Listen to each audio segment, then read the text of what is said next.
Back now at 8:10 with an incredible story about a mother who revived her newborn son after being told that he would not make it. Well, the family is here this morning for an exclusive interview. But first today, national correspondent Amy Robach has their remarkable story. Amy, good morning. And good morning to you. Doctors told Kate and David Ogg of Sydney, Australia, their baby boy was dead. But what happened was next was nothing short of a medical miracle.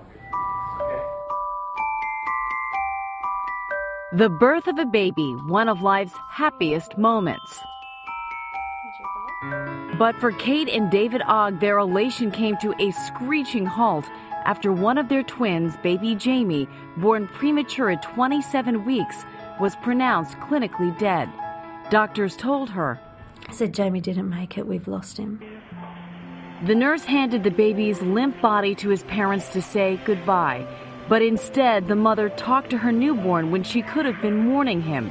This footage taken by her midwife. Jamie lay on his mother skin to skin for 2 hours. She cuddled him and stroked him and said, "Your twin sister Emily is fine." He started gasping more and more regularly. I'm like, oh my God, what's going on? She says the doctors told her not to get her hopes up. It's just a reflex. He can't be alive. Then a short time later, he opened his eyes. Kate put breast milk on her finger, held it at Jamie's lips, and he started sucking. Her doctors were in shock. He just kept shaking his head and moving it around. I don't believe it. I don't believe it. A medical miracle. Baby Jamie came back to life before their eyes. Luckily, I've got a very smart, very strong wife who instinctively did what she did. If she hadn't have done that, I believe that Jamie probably wouldn't be here. It's inspiring for a lot of people. Magic in a mother's touch. Even doctors say there's something to it. Isn't it interesting that the body, the mother's warmth, the effort that she'd had up to that period of time was passing through to the child? That's pretty amazing. Jamie and his twin sister Emily are now 5 months old and happily living at their home in Sydney, Australia. We were lucky. Yeah. We feel so fortunate. So lucky. We're like the luckiest people in the world.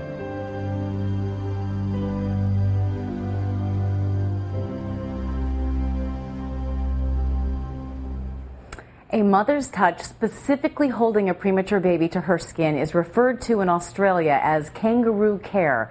It has helped premature babies feed and keep themselves warm, but this takes it to a whole new level. One blogger said it best, "It just goes to show you how a mother's love trumps all the known measurable science." Anne. All right, thanks a lot, Amy. And we're lucky to have Kate and David Ogg here with us this morning, along with their twins, Emily, and their miracle baby, Jamie. Good morning to all of you. Good morning. Kate, I've got to ask you, at that moment, after giving birth, after being told this devastating news, what made you react as you did?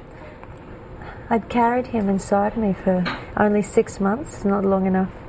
But I wanted to meet him, you know, and to hold him and for him to know us as well. If he was on his way out of the world, we wanted for him to know who his parents were and to know that we loved him before he died. So you were loving him? Yeah. And talking to him? Yep. And telling him his name and his sister and how she was doing and all the things we wanted to do with him as he grew up. Trying to entice him to stay with us. We didn't want to let him go. You did. And you did. Yeah.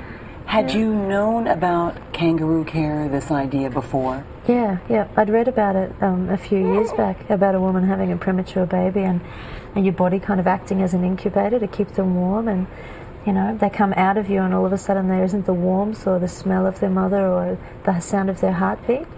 And so putting him back on my chest was as close as he could have been to being inside me, where he was last safe, you know. Over the course of those 2 hours, you were hoping that he would come back to life? Or had you given up? We'd resigned ourselves to the fact that we were going to lose him, and we were just trying to make the most of those last precious moments. I guess we thought it might have only been an extra 1 or 2 minutes we had with him at the time. It ended up extending to over 2 hours, which we were very fortunate. And then it's still going on, so we felt extremely lucky. You even, it looks like, took off your shirt, David.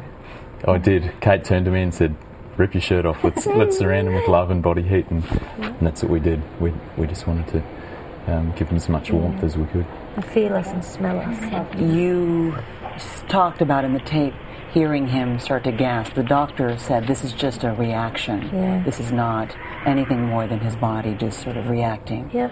When he opened his eyes, what was the emotion? What was the thought that you had? I think half of us was saying, what if he actually makes it?